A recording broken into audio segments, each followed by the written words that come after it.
എല്ലാവർക്കും നമസ്കാരം. ആരിപ്പാട് കേസ് പണിക്കർ. ഇന്ന് നമ്മൾ ചർച്ച ചെയ്യുന്ന വിഷയം എന്ന് പറയുന്നത് മോക്ഷപ്രാപ്തി അല്ലെങ്കിൽ മുക്തികാലത്തെക്കുറിച്ച്. മോക്ഷപ്രാപ്തിയിൽ മുക്തികാലം, മുക്തിയുണ്ടെങ്കിൽ അതിൻ്റെ കാലം എത്രയാണ്, അതിനെക്കുറിച്ചാണ് നമ്മൾ ചർച്ച ചെയ്യുന്നത്. ഒരു ചോദ്യം ഉത്തരവുമായിട്ട് നമുക്ക് പോകാം. ഓരോ കാര്യത്തിൽ മുക്തി കർമ്മജ്ഞാനങ്ങളുടെ സമുച്ചയ ഫലമാകിയാൽ അനിത്യമാണ്. അനിത്യമാകിയാൽ അതിന് കാലാവധിയുണ്ട്. മുക്ത ആത്മാക്കളുടെ മുക്തികാലം എത്രയാണ്? എല്ലാവർക്കും ഇത് തുല്യമാണോ വ്യത്യസ്തമാണോ എന്നാണ് ചോദ്യം. അപ്പം ഈ ചോദ്യത്തിന് ഉത്തരമാണ് തരാൻ പോകുന്നത്. ഇത് നമ്മുടെ ഉപനിഷത്തിലുള്ള ഒരു കാര്യമാണ്. അതാണ് ഈ ചോദ്യോത്തരമായിട്ട് തരാൻ പോകുന്നത്. മുക്തിയുടെ കാലാവധി ഒരു പരാന്തകാലമാണെന്ന് പറയുന്നു. ഇത് എല്ലാ മുക്താത്മാക്കൾക്കും തുല്യമാണ്. അപ്പോൾ അടുത്ത ചോദ്യം വരാം, ഒരു പരാന്തകാലം എത്ര വർഷം വരും എന്നാണ്. അതിനുത്തരമായിട്ട് വരുന്നത് 43,20,000 മനുഷ്യവർഷമാണ് ഒരു ചതുർയുഗം. 2000 ചതുർയുഗങ്ങൾ ഒരു അഹോരാത്രമാണ്. ഒരു സൃഷ്ടിയുടെയും പ്രളയത്തിൻ്റെയും കാലമാണ് ഇത്തരം 30 അഹോരാത്രങ്ങൾ ചേർന്നത് ഒരു ബ്രാഹ്മമാസം. 12 ബ്രാഹ്മമാസം ഒരു ബ്രാഹ്മവർഷം.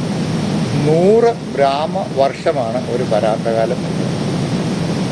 ചിന്തിക്കാനും പോലും കഴിയാത്ത മനുഷ്യ കാലത്തിൻ്റെ അല്ലെങ്കിൽ മനുഷ്യവർഷത്തിൻ്റെ ഒരു തലമാണ് ഒരു പരാന്തകാലം എന്ന് പറയുന്നത്. അതായത് ഇത് 3,11,04,000 മനുഷ്യവർഷം വരുമെന്ന് പറഞ്ഞു. നമുക്ക് അളക്കാനാവാത്ത അനന്തതയുടെ പ്രതീകമാണ് ഒരു പരാന്തം. ഇനി നമുക്ക് മുക്തി കിട്ടിയ വ്യക്തി, അതായത് മനുഷ്യജന്മത്തിൽ മുക്തി ലഭിച്ചതിന് ശേഷം തിരിച്ച് ജന്മമുണ്ടോ എന്നുള്ളൊരു ചോദ്യം ഉണ്ട്. അത് അമ്മയുടെ ഗർഭത്തിൽ കൂടിയല്ല എന്ന് മാത്രം. മുക്തി ലഭിച്ച ഒരു ജീവാത്മാവിന്, ജീവാത്മാവെന്ന് പറയാൻ പറ്റില്ല, അതിന് ആത്മതത്വത്തിന് അല്ലെങ്കിൽ ആത്മാംശത്തിന് തിരിച്ച് ഏതെങ്കിലും ഒരു സമയത്ത് ജനനന്മയ്ക്ക് വേണ്ടി ഭൂമിയിൽ അമ്മയുടെ വയറ്റിൽ കൂടിയല്ലാതെ അല്ലെങ്കിൽ ഗർഭപാത്രത്തിൽ കൂടിയല്ലാതെ ജനനം എടുക്കാൻ സാധിക്കുമെന്ന് ഗ്രന്ഥങ്ങൾ പറയും, ആത്മീയ ഗ്രന്ഥങ്ങൾ പറയുന്നു. തിരിച്ചു പോകുന്നതും സ്വേച്ഛയായിട്ടാണ്. തൻ്റെ ഇച്ഛ കൊണ്ട് മാത്രം വരികയും തൻ്റെ ഇച്ഛ കൊണ്ട് തിരിച്ചു പോകാനും സാധിക്കുന്ന അവസ്ഥയിൽ ആണ് വന്നിരിക്കുന്നത്. ഇതിന് കാലനിർണയമോ കാലവർണ്ണനയോ ഒന്നും തന്നെ ഇല്ല. എന്താണോ അവർ താല്പര്യപ്പെടുന്നത്, ഈ പോകുന്ന മുക്ത ആത്മാക്കൾ താല്പര്യപ്പെടുന്നു, അതേ രീതിയിൽ ഈ പ്രപഞ്ചത്തിൽ പ്രകൃതിയുടെ വികൃതിക്കനുസരിച്ച് പ്രകൃതിയിൽ തന്നെ എല്ലാമുണ്ട്. അതാണല്ലോ ഒരു മനുഷ്യ ജന്മത്തിന് അല്ലെങ്കിൽ ഒരു ജീവജന്തുവിൻ്റെ ജന്മത്തിന് പഞ്ചഭൂതങ്ങൾ ആസ്പദമാക്കിയുള്ള കാര്യങ്ങൾ പറയുന്നുണ്ട്. ഓരോ ഭൂതത്തിൻ്റെയും പഞ്ചീകരണം കൊണ്ടാണ് ഒരു ശരീരം ഉണ്ടാകുമെന്ന് പറയപ്പെടുന്നു. അത് അമ്മയുടെ ഗർഭത്തിൽ കൂടിയാണെന്നും പറയും. അപ്പോൾ അമ്മയുടെ ഗർഭത്തിലല്ലാതെ തന്നെ പുറത്ത് ഒരു ജന്മമെടുത്ത് ശരീരമെടുത്ത് ഈ പഞ്ചഭൂതങ്ങളെയും അതുപോലെയുള്ള എല്ലാ തലത്തിനുമുള്ള പ്രകൃതിയുടെ നിയമമനുസരിച്ച് ഇവിടെ എത്തിച്ചേരാൻ സാധ്യതയുണ്ടെന്ന് നമുക്ക് ഗ്രന്ഥങ്ങൾ പറയും. അപ്പോൾ അവർക്ക് ജന്മമെടുക്കാം, അതുപോലെ തന്നെ തിരിച്ചു പോവുകയും സ്വേച്ഛയായിട്ട് തിരിച്ചു പോവുകയും ചെയ്യുക എന്ന് പറയും. അടുത്ത ഒരു ചോദ്യം എന്ന് പറയുന്നത്, മുക്തി പ്രാപിക്കുള്ള സാധനകളിൽ ഒന്നാണ് വേദ അധ്യയനം. ഇത് ഛാന്തോക്യ ഉപനിഷത്തിൽ ബ്രഹ്മോപാസനയിൽ കാണാവുന്നതാണ്. വേദം പഠിക്കാത്ത ഒരാൾക്ക് മുക്തി കിട്ടുകയില്ലേ എന്നാണ് ചോദ്യം. ഇത് വ്യക്തമായിട്ട് മനസ്സിലാക്കേണ്ട ഒരു കാര്യമാണ്. വേദാധ്യയനം ഇല്ലാതെ തന്നെ ഒരു വ്യക്തിക്ക് മുക്തി കിട്ടുകയോ ഇല്ലയോ എന്നാണ്. വേദ അധ്യയനം വേണ്ട എന്നാണ് വേദ പ്രതിപാദിതമായ മുക്തി സാധനങ്ങളെ പറ്റിയുള്ള അറിവ്, അതിൻ്റെ ആവശ്യകത മനസ്സിലാക്കുക, അനിവാര്യമാണെന്ന് മനസ്സിലാക്കുക. വേദം സ്വയം പഠിച്ചു തുടങ്ങുന്നവർക്കോ പഠിക്കാത്തവർക്കോ ഇത് സാധ്യമാകും. എങ്ങനെയാകും സാധ്യമാകുന്നത്? ശ്രോതീയനും അതുപോലെ ബ്രഹ്മനിഷ്ഠനുമായ ഒരു ഗുരുവിൽ നിന്ന് അഭ്യസിച്ചോ നേടാവുന്നതാണ് മുക്തിപ്രാപ്തിക്കുള്ള വഴി. അതിനാദ്യമായി വേണ്ടത്, ഒന്നാമതായിട്ട് മനസ്സിലാക്കേണ്ട കാര്യം, അദ്വൈതമാണ്, ദ്വൈതമല്ല എന്ന തത്വത്തിലേക്ക് കടന്നാൽ മാത്രമേ മുക്തി പ്രാപ്തിക്കുള്ള ആദ്യത്തെ ഒരു മേഖല, ആദ്യത്തെ ഒരു പ്രീ എഡ്യൂക്കേഷൻ എന്ന് പറയുന്നത്, അതായത് നമ്മുടെ പ്രീ സ്കൂൾ എന്നൊക്കെ പറയും, അതിലേക്ക് കടക്കണമെന്നുണ്ടെങ്കിൽ അദ്വൈത സിദ്ധാന്തം എന്താണെന്നുള്ള അറിവ് മനസ്സിലാക്കും. പലതിൽ ഉറച്ചു പോയ ഒരു മനസ്സിനെ ഒന്നിലേക്ക് തന്നെ ആവാഹിച്ചു കൊണ്ടുവന്ന് അതാണ് സത്യം എന്ന് സ്വയം മനസ്സിലാക്കുന്നവർക്ക് മാത്രമേ ഈ തലത്തിലേക്ക് കടന്നു കയറാൻ സാധിക്കൂ. അല്ലാത്ത ഒരു വ്യക്തിക്ക് ഒരു കാരണവശാലും ഇതിലേക്ക് കടന്നു കയറാൻ സാധ്യമല്ല. എന്തുകൊണ്ട്? ഒരു വ്യക്തി അദ്വൈത സിദ്ധാന്തത്തിൽ നിന്നും മാറി ദ്വൈതത്തിലേക്ക് വരുമ്പോൾ തന്നെ അവിടെ മനസ്സ് വേപതുവായിക്കൊണ്ടിരിക്കുകയാണ്, അതായത് ചഞ്ചലമായിക്കൊണ്ടിരിക്കുകയാണ്. ഞാൻ ഇതിനെ പിടിച്ചു കഴിഞ്ഞാൽ എനിക്ക് കൂടുതൽ ഭക്തി കിട്ടും, അല്ലെങ്കിൽ എനിക്ക് കൂടുതൽ ഭൗതിക തലത്തിൽ എനിക്ക് എന്തുണ്ടാക്കാൻ കഴിയും, അല്ലെങ്കിൽ ഭൗതിക തലത്തിൽ എന്തുമാത്രം എനിക്ക് ഉയർച്ച ഉണ്ടാക്കാൻ കഴിയും എന്നുള്ള തലത്തിൽ വിശ്വസിച്ച് പോകുന്നതാണ് ദ്വൈതം എന്ന് പറയുന്നത്. ഒന്നിൽ കൂടുതൽ ബഹുദൈവ വിശ്വാസം. എവിടെയാണോ കൂടുതൽ ശക്തിയുള്ളത് അവിടേക്ക് ഓടിപ്പാഞ്ഞു പോകുന്ന അവസ്ഥ. ഈ ഓടിപ്പാഞ്ഞു പോകുന്ന അവസ്ഥയെ ആദ്യം നിർത്തുക. എന്നാൽ മാത്രമേ ഒരു വ്യക്തിക്ക് മുക്തി സാധനയുടെ വഴി ആദ്യമായിട്ട് തുറന്നു കിട്ടത്തുള്ളൂ. അത് അദ്വൈതത്തിൽ കൂടി മാത്രമേ കിട്ടൂ. ഒന്നേ ഉള്ളൂ എന്ന തലത്തിൽ വിശ്വാസം പൂർണ്ണമായി അർപ്പിക്കുന്നവർക്ക് മാത്രമേ മുക്തി സാധനയ്ക്കുള്ള വഴി ഉണ്ടാവൂ. അല്ലാത്തവർക്ക്, ബഹുദൈവ വിശ്വാസിയായി പോകുന്നവർക്ക് ഒരു കാരണവശാലും ഭൗതിക തലത്തിൽ അല്പം ഉന്നതി ഉണ്ടായേക്കാം, എന്നാൽ ആത്മീയ തലത്തിൽ ഭക്തിയുടെ മാർഗത്തിൽ ഒരു കാരണവശാലും മുന്നോട്ട് പോകാൻ സാധിക്കും. അതുകൊണ്ടാണ് ഭഗവത്ഗീതയിലെ 12-ാമത്തെ അധ്യായത്തിൽ 13-ാമത്തെ ശ്ലോകം വ്യക്തമായിട്ട് ഭഗവാൻ അദ്വേഷ്ടാ സർവഭൂതാനാം എന്ന് തുടങ്ങുന്ന ശ്ലോകം പറയുന്നു. എൻ്റെ ഭക്തൻ എങ്ങനെയുള്ളവനാണെന്ന് അതിൽ കൃത്യമായിട്ട് പറയുന്നുണ്ട്. ഒരു കാരണവശാലും ക്ഷേത്രത്തിൽ പോയി തൊഴുതു വരുന്നവൻ ഭക്തനാണെന്ന് പറയുന്നില്ല. മറിച്ച് ഏതൊരു വ്യക്തിയാണോ ദേഷ്യമില്ലാതെ, അല്ലാതെ ശത്രുതയില്ലാതെ, കോപമില്ലാതെ എല്ലാ ജീവജാലങ്ങളെയും ഈ പ്രപഞ്ചത്തിൽ ഒരുപോലെ കാണാൻ ശ്രമിക്കുന്നത്, അവന് മാത്രമേ ഈ തലത്തിലേക്ക് കടന്നു കയറാൻ സാധിക്കൂ, ഭക്തി എന്ന തലത്തിലേക്ക് കടന്നു കയറാൻ സാധിക്കൂ എന്ന് പറയുന്നു. അപ്പം ഏതൊരു വ്യക്തിയാണോ ബ്രഹ്മനിഷ്ഠനായ ഒരു ഗുരുവിൽ നിന്നും സത്യം മനസ്സിലാക്കിക്കൊണ്ട് അവൻ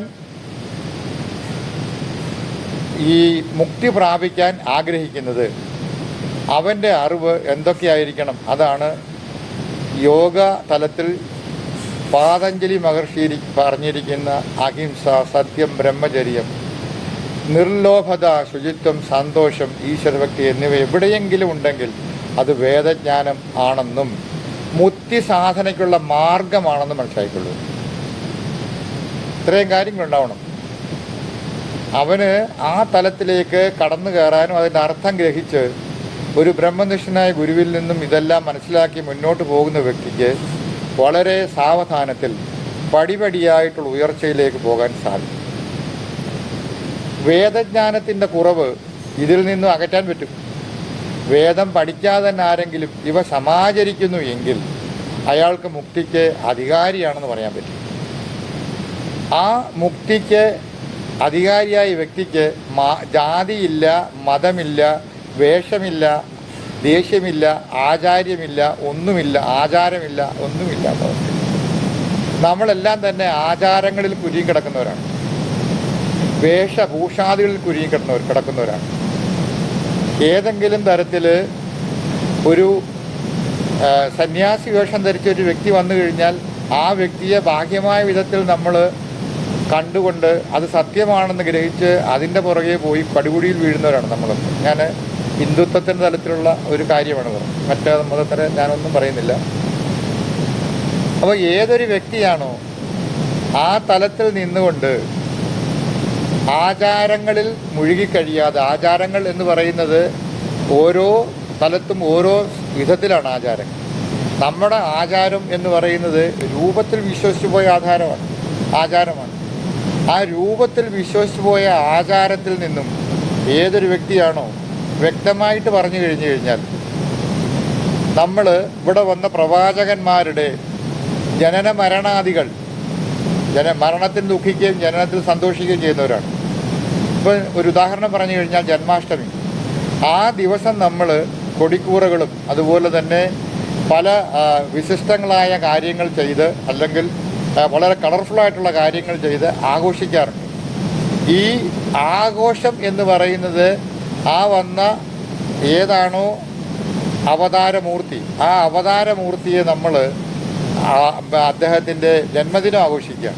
എന്നാൽ ആ അവതാരമൂർത്തി പറയുന്ന തത്വങ്ങൾ, ഭഗവത്ഗീത തത്വങ്ങളിൽ നമ്മൾ വിശ്വസിക്കാതെയും വിശ്വസിച്ചാൽ തന്നെയും അതിനകത്തിൽ നമുക്ക് മുന്നോട്ട് കൊണ്ടുപോകാൻ ആ തത്വങ്ങളെ മുറുകെ പിടിച്ചുകൊണ്ട് അത് അനുഭവിച്ചറിയണം എന്നുള്ള തലത്തിൽ മുന്നോട്ട് പോകാനുള്ള കഴിവോ അറിവോ ഇല്ലാതെ പോകുന്ന ഒരവസ്ഥയാണ് ഈ പറയുന്നത്. അതുകൊണ്ട് ഈ പറയുന്ന പ്രവാചകന്മാർ, ഏത് മതത്തിലുള്ള പ്രവാചകന്മാർ ആരായാലും ശരി, കൊടുക്കൂറകളും അതുപോലുള്ള മറ്റുള്ള കാര്യങ്ങൾ, ഉറിയടിയും മറ്റുള്ള കാര്യങ്ങളൊക്കെ ചെയ്ത് അതിനെ ആഘോഷത്തിലേക്ക് കൊണ്ടുപോകുന്നതിന് പകരം ആ പ്രവാചകൻ എന്താണോ നമുക്ക് തന്നിട്ട് പോയത്, ഏത് തത്വമാണോ തന്നിട്ട് പോയത്, ആ തത്വത്തെ മുറുകെ പിടിക്കാനുള്ള ഒരു കഴിവുണ്ടായി കഴിഞ്ഞു കഴിഞ്ഞാൽ ഒരു വ്യക്തിക്ക് ആ അവതാരമൂർത്തിയെപ്പോലെ ഉയരാനും മോക്ഷപ്രാപ്തിയിലെത്താനും സാധിക്കും. ഇതാണ് പ്രധാനപ്പെട്ട ഒരു കാര്യം. അടുത്ത ചോദ്യം, മരണത്തിന് ശേഷം രണ്ടാമത്തെ ഗതിയിൽ സൂര്യൻ്റെ ദക്ഷിണായനവും മൂന്നാമത്തെ ഗതിയിൽ ഉത്തരായണവും പരാമർശിക്കുന്നതായി പറയുന്നുണ്ട്. ഉത്തരായണത്തിൽ മരിച്ചാൽ മാത്രമേ മുക്തി കിട്ടുകയുള്ളൂ എന്നാണ് ചോദ്യം. കാര്യം നമുക്കറിയാവുന്നതാണ്, ഉത്തരായണത്തിൽ മരിക്കണം എന്ന് പറഞ്ഞിട്ട് മഹാഭാരതത്തിൽ നമ്മുടെ ഏറ്റവും വലിയ ആചാര്യനായിരുന്ന, അല്ലെങ്കിൽ ഏറ്റവും വലിയ വ്യക്തിയായിരുന്ന, സത്യസന്ധത മാത്രം മുറുകെ പിടിച്ച അദ്ദേഹത്തെ ഭീഷ്മ ആചാര്യനെ നമുക്കറിയാവുന്ന ദക്ഷിണായം പോട്ടെ ഉത്തരായണം വന്നാലും മരിക്കുന്നു. ഇത് തെറ്റാണെന്ന് സ്ഥാപിച്ചിട്ടുണ്ട്. ഏതവസ്ഥയിലാകട്ടെ മുക്തിസാധന സമ്പന്നൻ മുക്തിക്ക് അധികാരിയാണെങ്കിൽ ഏത് സമയത്തും മുക്തിയിലേക്ക് കടക്കാൻ, രാവും പകലും പക്ഷവും അയനവും ഒന്നും ഇതിനെ ബാധിക്കുന്നില്ല എന്ന് മനസ്സിലാക്കണം. അന്തശ്ചായേന അഭിദക്ഷിണേ എന്ന് വേദാന്ത സൂത്രം എഴുതി, ഇതും സ്ഥിരവച്ചിട്ടുണ്ട്. ഇത് എഴുതിയിരുന്ന ഭീഷ്മർ തന്നെയാണ്.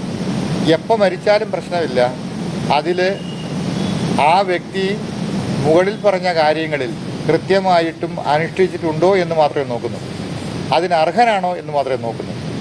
ഇത്രയും കാര്യം ഞാൻ പറഞ്ഞതിൻ്റെ പ്രധാനപ്പെട്ട കാരണം എന്ന് പറഞ്ഞാൽ പലയിടത്തും ഇതിനെപ്പറ്റി പല രീതിയിലുള്ള തർക്കങ്ങളുണ്ട്, അതുപോലെ പല രീതിയിലുള്ള ക്രിറ്റിസിസം ഉണ്ട്.